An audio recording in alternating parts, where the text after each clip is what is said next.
Dikra kang bala tumingal acambo samya medali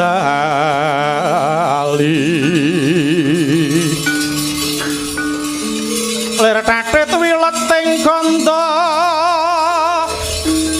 kayu anggung manguncang niti benjang sangat cimicil olati nyong dalius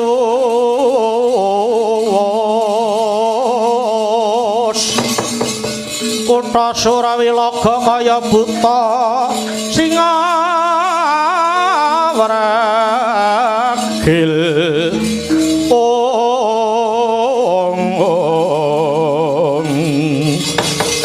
pasti jangga dendanya mangambak boyo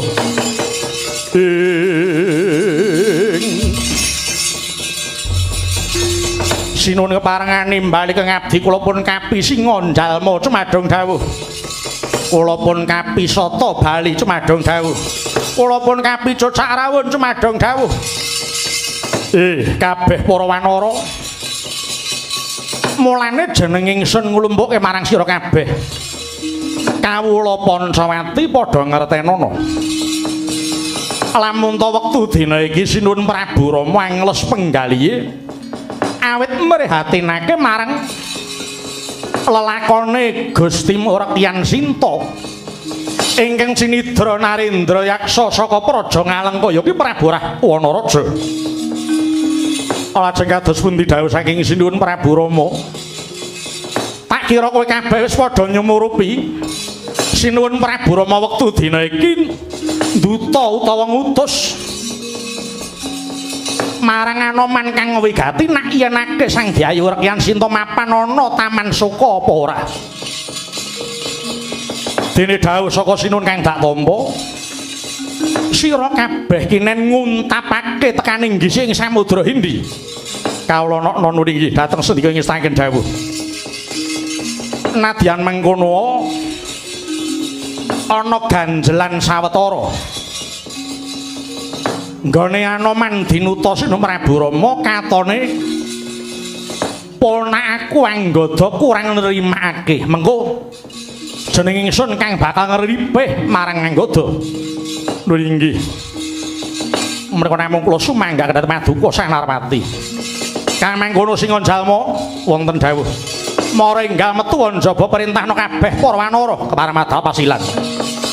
Tansah nembah kang piniji singon jalma sigra medal undang wadya bala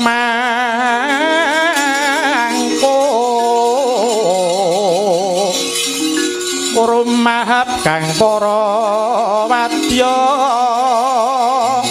anambi dawuhira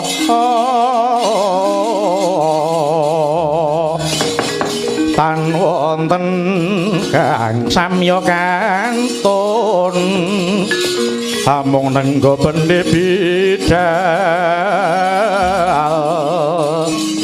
wis rampung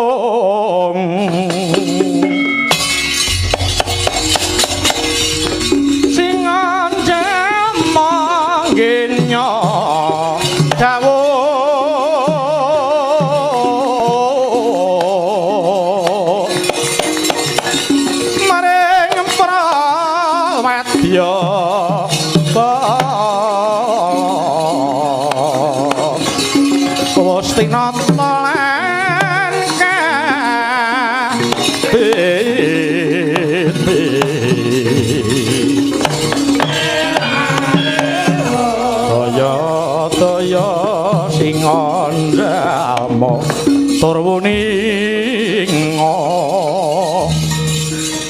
Parmatur Sang Narpati para wadya wanara sampun samapta ing gati sawegahing diri kabidalaken sewanci-wanci mboten ngujiwani malah sira dadya pambantaing lakulan mara diage padha gatekno nggonmu lumakuh tulaten kaya tuwa buru kang bakal mikat manuk sendika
suruh sumber pelindung bumi gonjing kumaluduk guntur gatuk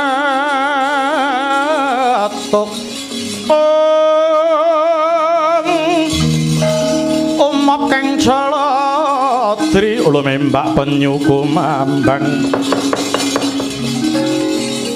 tuh sang Wisnu Bathara Arsa ing lebur bumi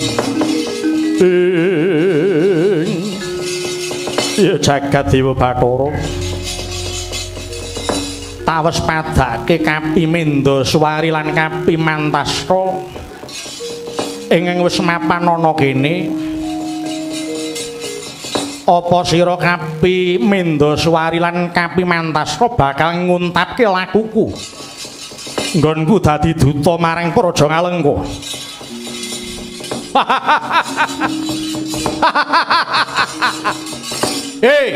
Kang Anoman sawangan aku sapa? Lho. Yai Jaya Anggata. Ya. Ora pangling nyawang marang kahananku. Ana apa Yai Anggata dene sira nyegat marang kang dadi lakuku? Pancen pinter.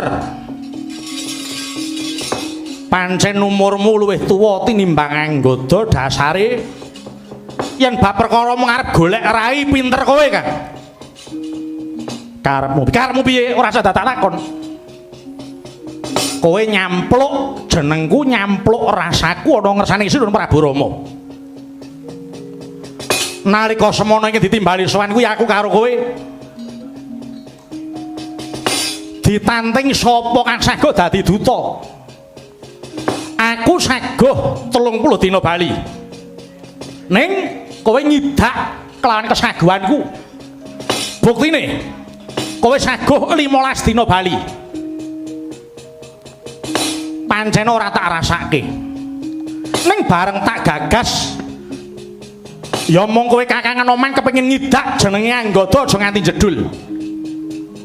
Mula aku banjur saguh 10 dina bali, kowe ngidak meneh 5 dina bali. Anggata saguh 3 dina, kowe saya ngidak marang rasaku. Kowe sedina sewengi saguh bali marang Praja Pancawati. Kakang Anoman. Arep golek jeneng monggo. Ning ora usah dadak ancik-ancik sirah sedulur. Mula Raden Anoman dina iki pancen aku nunggal rasa kelawan Raden Anggata. Aja dikira kabeh para wanara kuwi nyengkuyung apa kang dadi lekasmu.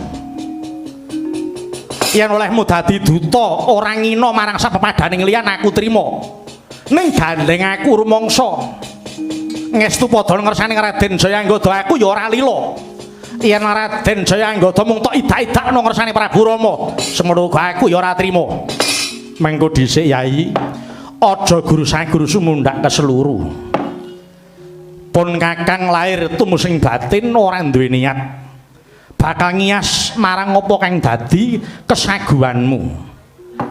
Kesaguhan Anoman kabeh wis tak pitung sing genep tak timbang sing kanthi adil lan uga wis tak ukur marang kekuatanku dhewe. Ing kene dadi piwulang samu barang apa wae sing bisa dirampungi kanthi cepet aja disesuwe. Awit kabeh para kawula kuwi ngenteni mulunging tangan-tangan trampil para nayaka sing padha saguh dadi wakile.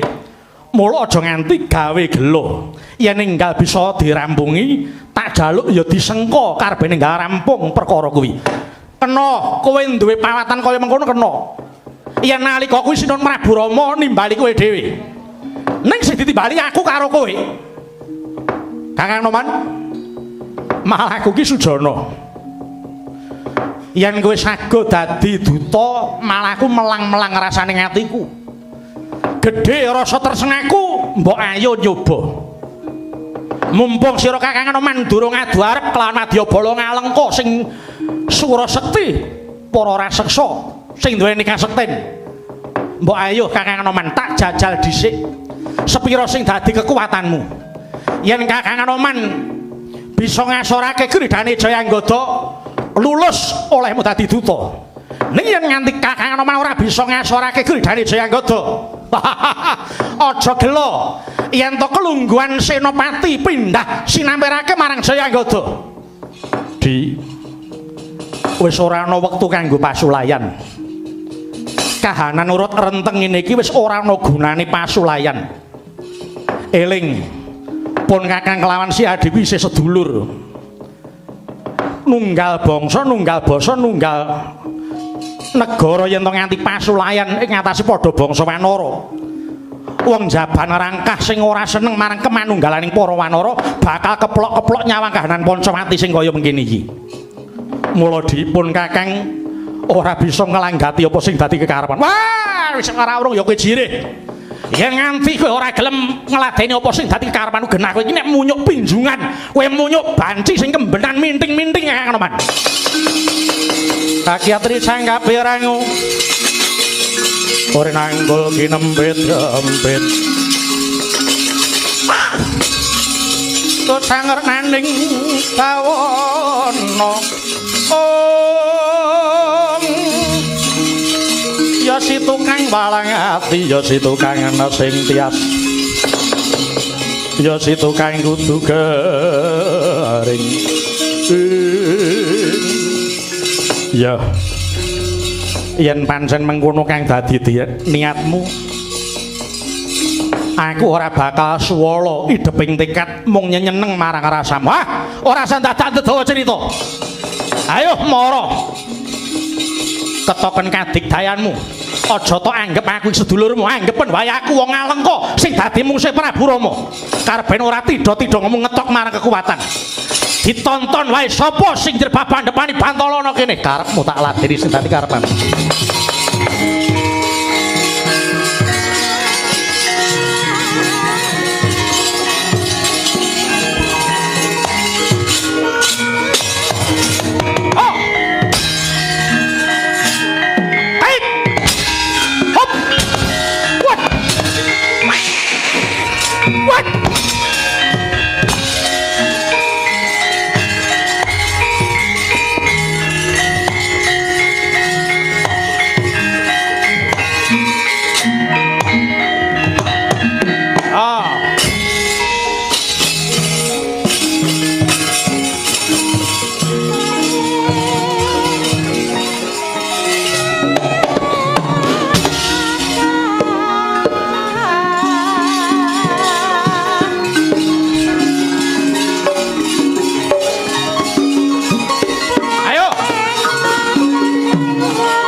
As. Hut.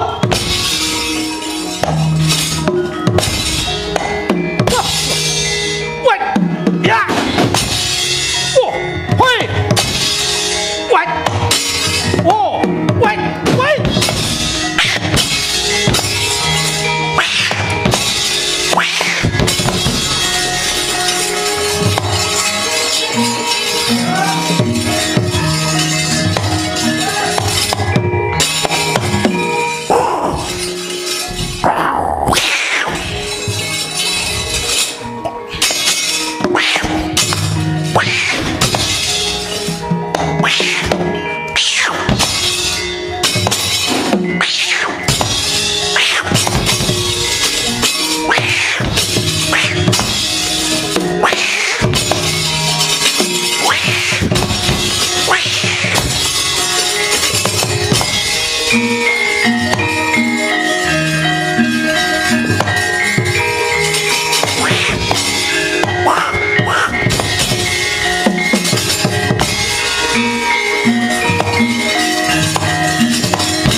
Gonjang ganjing langit kalap-kalap katon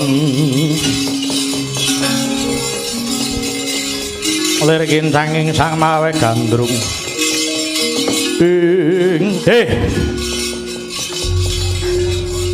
kowe iki dong apa?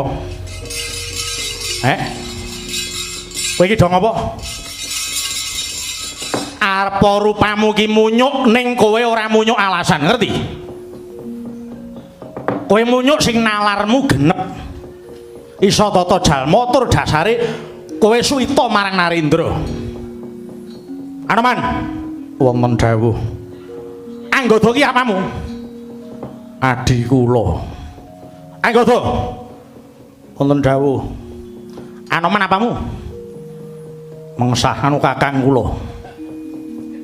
Karo kakangane kok mungsuh kuwi to,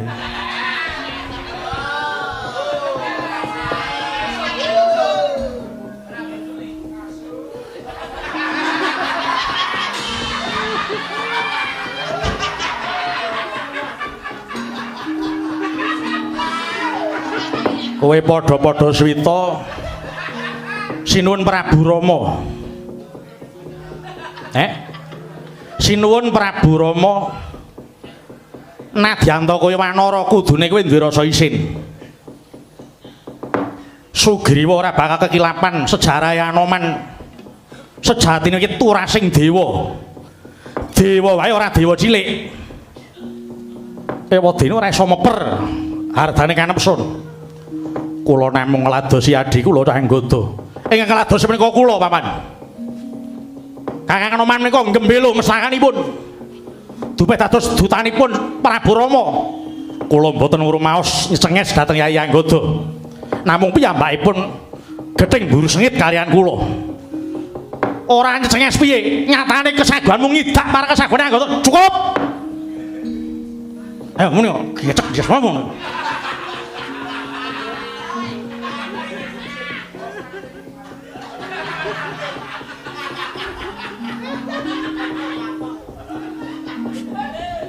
Senengane kok gawe urup-urup. Sing marahi kowe kuwi kowe dhewe. Ayo ndang gelon neh no. Ayo maju no. Ayo. Sapa sing menang? Tak kei pulsa kuwi. Apa lho? Bocah kok ora iso mikir Anoman Anggoda. Anggoda ora perlu kowe duwe rasa meri kelawan Kakang Manoman. Dina iki Kakang Manoman kang pinilih minangka dadi duta. Kowe kudune ing mandum, kudune malah nyengkuyung ana sedulur tuwa sing dipilih dadi dutaning Sinuwun Prabu Rama. Ora kok malah njegali ngono kuwi. Kabeh kuwi nganggo antri dina iki Anoman sing dipilih. Sapa ngerti mengko wahyaning mangsa kala kowe genti sing bakal pinilih dadi duta. Mula rasah susukan rasamu Anggoda. Ayo, sing rukun, sing rukun. Padha ngetokke yen to kowe wong loro wis rukun. Salaman. Ah. Kok iso nganggo tangan kiwa iki kok madhep ora ngono. Wong senengane ku tiwas kene mendho kono isih ajeg ngono iki ora eneng kaceke. Wis to, ayo, manut aku. Nggih. Madhep ora.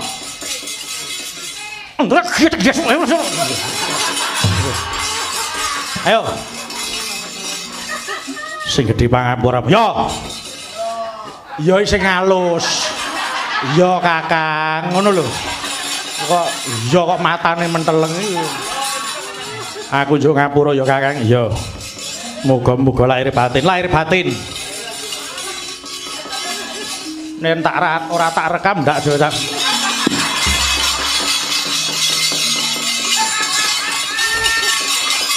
Nah, tak rekam begini. Nggo bukti. Ayo. Sapa mlenjane yecek nggih. Aku njaluk ngapura ya Dik. Ya Kakang Anoman tiba padha-padha. Ana luputku diapura Kakang Anoman. Ya. Muga-muga lahir terus sing batin. Ya Kakang semoga Kakang Anoman ya lahir batin oleh ngapura marang aku. Ya. Ah, wis. Wah, ro tak pijat iki mau. Ora apa-apa. Pokoke aku wis dadi seksi. Wis omong rudus kok. Pak ero direkam. Bocok ngalu tenan iki. Wis, aku sing dadi seksi. Anoman Anggoda lahir batin oleh padha apura ing ngapura. Dina wingi urung iso pethuk, mending pethuk saiki ora apa-apa. Iya, Paman, ya wis. Anoman tutukno nggonmu lumaku dadi duta. Kemarin kula nyuwun tambang mengestu Paman. Yayi Anggoda aku njal pamit ya. Sing ati-ati Kakang Anoman, muga ledhe karya kang dadi lakumu Kakang Anoman.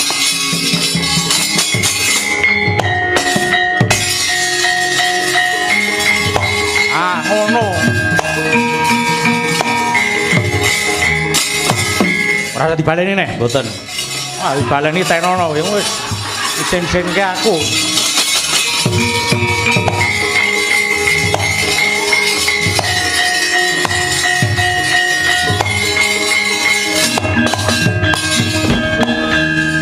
Ya jagat Dewa Bathara abot ngemban dawuh saka sinuwun Prabu Rama.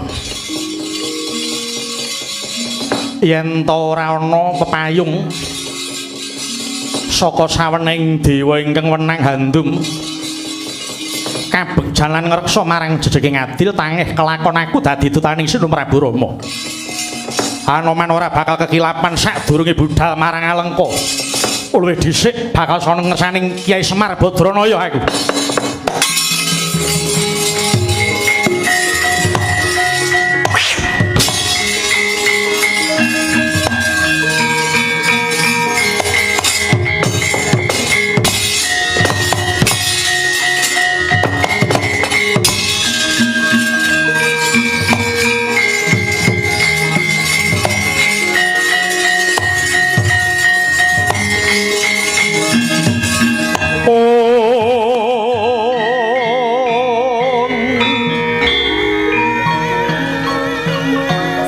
Manguning tias mung winangun hening